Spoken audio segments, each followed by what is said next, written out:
All right, let me go to Steve in Indianapolis. Steve, you're on the Glenn Beck program. Hi, how you doing, Glenn? I'm Good. in the mental health field, and I wanted you to be aware of a mental health term called cognitive dissonance.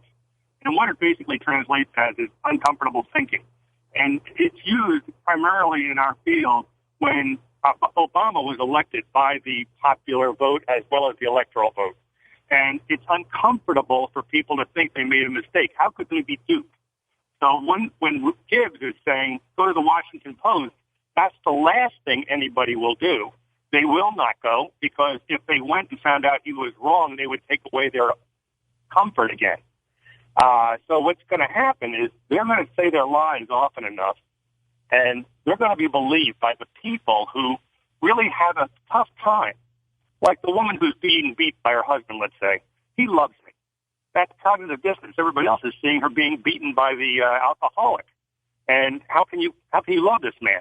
Well, how can we love Obama? We just believe that we do because it's uncomfortable for us to believe that we couldn't possibly do that. Does that make any sense?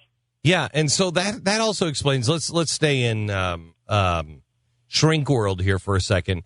If you are if you're being beaten by somebody, and somebody comes to you and says, "I have evidence that they're cheating on you or whatever," the spouse is less likely to look at it, and they actually turn on the people that are bringing them that evidence, right? They not only deny it, Glenn, you're absolutely right. They not only deny it, but they're angry at somebody for pointing it out to them, right, as if they wanted to take away their universe. Which makes the person who's beating them, abusing them, or cheating on them more powerful. Elevates. Yes. It elevates. But thank you very much. I know you got other people to talk to. No, that's great. I do appreciate your program very much. Thanks a lot, Steve. I appreciate it. Are we going to need a world full of shrinks soon? And you know what's amazing is if Steve knows this and recognizes it and says this is basically what he's saying is it's genius. It's genius. Do you remember what one of the first things that Obama did? Do you remember he was the first guy to bring in all of these shrinks into the White House? That was the animal spirit stuff, right? Yeah. He brought all of these psychiatrists and psychologists into the White House to advise them. I mean, this guy knows exactly what they're doing. And then very much down, and you've covered this before, very much down the Cass Sunstein road. Oh, yeah. This is what he has really dedicated his life to, Sunstein, into figuring out how to make people make decisions in the way he wants them to. So what we should do is we should be talking to shrinks on our side on how to deprogram. How do you deprogram? Because what we keep doing is we keep saying, if Steve calls back, have Steve call back. If Steve calls back, put him right through. Because what we're trying to do is we're saying, we have all of this evidence. Look, we have pictures of him cheating on you.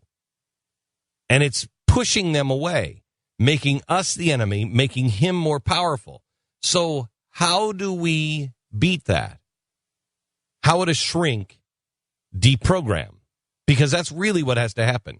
I mean, think how powerful this guy is. This is why he wants to control the internet, why he has to control the media.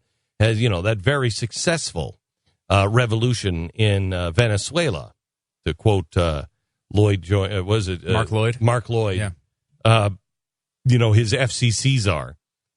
To quote him, because as soon as Chavez knew, as soon as he figured out that it was the media, and he got control of the media, he had a very successful revolution.